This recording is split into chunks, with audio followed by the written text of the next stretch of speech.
السلام علیکم ورحمۃ اللہ وبرکاتہ۔ فضائل اعمال کی تعلیم کے ساتھ میں ہوں محمد رمضان آزاد۔ کل ہم نے فضائل قرآن سے تلاوت کی تھی اور آج الحمدللہ ہم فضائل نماز سے بیان کریں گے۔ بسم اللہ الرحمن الرحیم۔ حضرت ابو عثمان رضی اللہ تعالیٰ عنہ کہتے ہیں کہ میں حضرت سلمان رضی اللہ تعالیٰ عنہ کے ساتھ ایک درخت کے نیچے تھا۔ انہوں نے اس درخت کی ایک خشک ٹہنی پکڑ کر اس کو حرکت دی جس سے اس کے پتے گر گئے۔ پھر مجھ سے کہنے لگے کہ ابو عثمان، تم نے مجھ سے یہ نہ پوچھا کہ میں نے یہ کیوں کیا؟ میں نے کہا بتا دیجئے کیوں کیا؟ انہوں نے کہا کہ میں ایک دفعہ نبی کریم صلی اللہ علیہ وسلم کے ساتھ ایک درخت کے نیچے تھا۔ آپ صلی اللہ علیہ وسلم نے بھی درخت کی ایک خشک ٹہنی پکڑ کر اسی طرح کیا تھا جس سے اس ٹہنی کے پتے جھڑ گئے تھے۔ پھر حضور صلی اللہ علیہ وسلم نے ارشاد فرمایا تھا کہ سلمان پوچھتے نہیں کہ میں نے اس طرح کیوں کیا؟ میں نے عرض کیا کہ بتا دیجئے کیوں کیا؟ آپ صلی اللہ علیہ وسلم نے ارشاد فرمایا کہ جب مسلمان اچھی طرح سے وضو کرتا ہے پھر پانچوں نمازوں پڑھتا ہے تو اس کی خطائیں اس سے ایسی ہی گر جاتی ہیں جیسے یہ پتے گرتے ہیں۔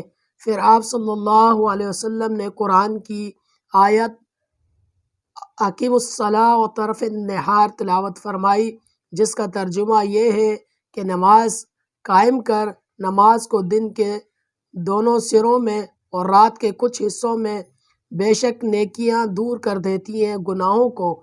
یہ نصیحت ہے نصیحت ماننے والوں کے لیے۔ فائدہ: حضرت سلمان رضی اللہ تعالیٰ عنہ نے جو عمل کر کے دکھلایا یہ صحابہ کرام رضوان اللہ علیہ اجمعین کے تعاون کی ادنیٰ مثال ہے۔ جب کسی شخص کو کسی سے عشق ہوتا ہے تو اس کو ہر ادا بھاتی ہے اور اسی طرح ہر کام کرنے کو جی چاہا کرتا ہے جس طرح محبوب کو کرتے دیکھتا ہے۔ جو لوگ محبت کا ذائقہ چکھ چکے ہیں وہ اس کی حقیقت سے اچھی طرح واقف ہیں۔ اسی طرح صحابہ کرام رضوان اللہ علیہ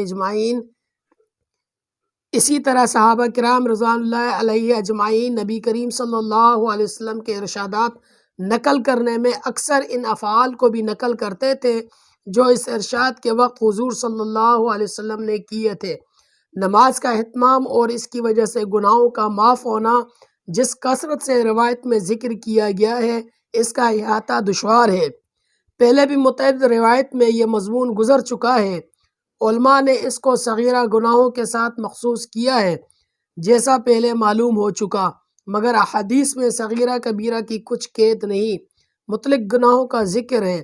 میرے والد صاحب رحمۃ اللہ علیہ نے تعلیم کے وقت اس کی دو وجہ ارشاد فرمائی تھی۔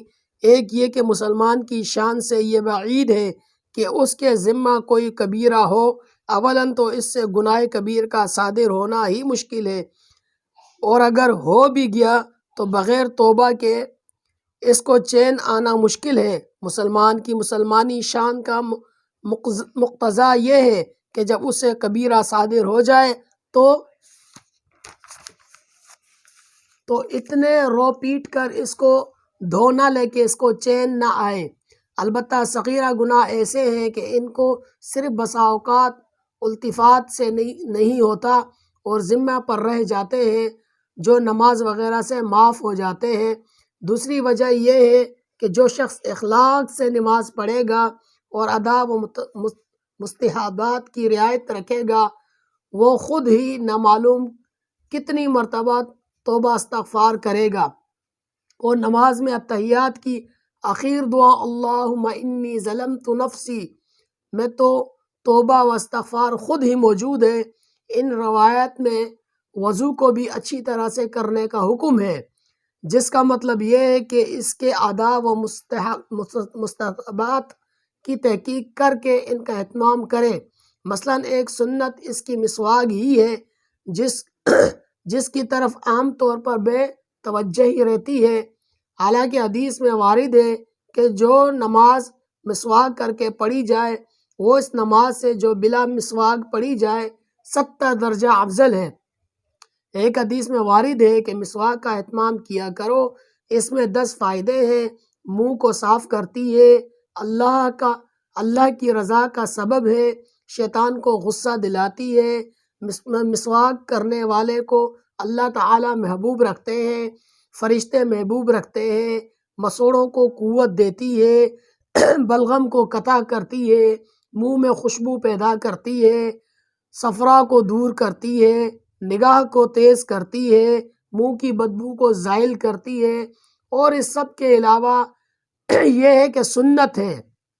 ابن حجر رحمۃ اللہ علماء کے نے لکھا ہے کہ مسواک کے اہتمام میں 70 فائدے ہیں، جن میں سے ایک یہ ہے کہ مرتے وقت کلمہ شہادت پڑھنا نصیب ہوتا ہے، اور اس کے بالمقابل افیون کھانے میں 70 مضر ہیں، جن میں سے ایک یہ ہے کہ مرتے وقت کلمہ یاد نہیں آتا۔ اچھی طرح وضو کرنے کے فضائل احادیث میں بڑی کثرت سے آئے ہیں۔ وضو کے اعضاء قیامت کے دن روشن اور چمکدار ہوں گے، اور سے حضور صلی اللہ علیہ وسلم فوراً اپنے امتیوں کو پہچان جائیں گے۔ سبحان اللہ۔ بس میرے بھائی دوستوں اور بزرگوں، جو کچھ پڑھا اللہ تعالی عمل کرنے اور آگے تک پہنچانے کی توفیق عطا فرمائے۔ جزاک اللہ خیر۔